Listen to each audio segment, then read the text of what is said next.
Men are simple. Men and women is that women are diffuse awareness and men are single focus. And what that means is we can know that there's a dirty sock on the left side of the bedroom, that there's 5 dirty cups on the counter, that the phone is in the floor, and there is a ball blocking the path down the hallway. While men want to go to the fridge and can step right over the sock, the ball, the phone, and the floor, and everything else and not even see it. According to Alison Armstrong, this goes back to our caveman days where women gathered all the berries and they knew that you could get the berries from the bush that was 3 feet tall, but not 4 feet because those are poisonous, and the ones that's right by the water, but not inland because those will give you a rash. But men, on the other hand, were out hunting the animals and they were single focused on getting the one shot that would kill the animal so that they could feed their family for the week. And so how that translates into modern times is, say a guy comes and picks you up for a date, and the girl is diffuse awareness and she's trying to gather all these details about the guy so she can see how they relate. He's in the car, he's picked her up, and she is just going on and on the whole trip.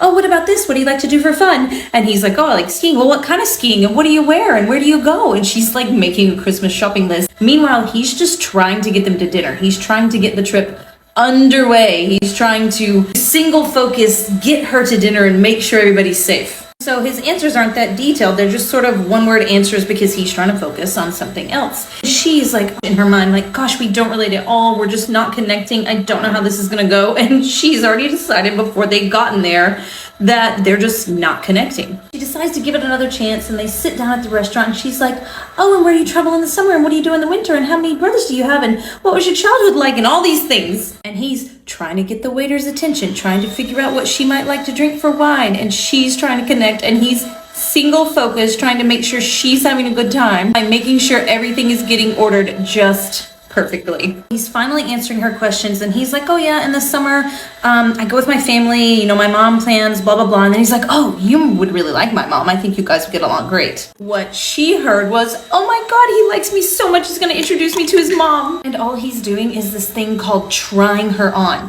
He's just trying her on in different scenarios of his life to see like how she might fit in different scenarios in his life. And so she leaves the date thinking one thing, oh my God, he's gonna introduce me to his mom. And he leaves the date thinking, oh, she was really cool. I also have a date with Sarah on Thursday. I guess I'll see how that goes too. And it's because of these differences in communication and the way that our brain works that causes such discord during the dating process. Women, if you know this before you go on a date, you don't come out of the date having the wrong expectation or thinking the wrong thing.